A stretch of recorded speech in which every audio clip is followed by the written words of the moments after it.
আসসালামু আলাইকুম। তো আজকের বিষয় হচ্ছে সিলিং ফ্যানের কয়েল ভিতরেরটাই কেন কালো হয়। এখানে কিন্তু দেখতে পাচ্ছেন যে দুইটা কয়েলের কিন্তু দুই রকম কালার, ঠিক আছে।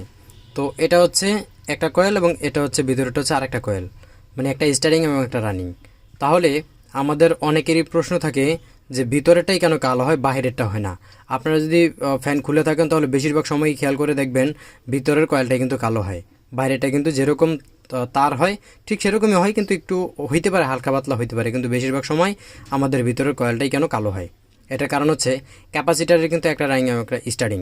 তো স্টার্টিং কয়েল যেটা হয় সেটার কয়েলে কিন্তু বেশিরভাগ কালো হয়, কারণ সেটা সরাসরি কারেন্টে চলে যায়। কিন্তু যেটা রানিং হয় সেটা কিন্তু আপনার হয়, ক্যাপাসিটারে কানেকশন হয়, তখন কিন্তু এই সমস্যাটা হয় না। যাই হোক, মানে সরাসরি এটা কারেন্ট ঢুকে যাওয়ার কারণে কিন্তু এটা কালো হয়ে যায়। আশা করি বুঝতে পারছেন।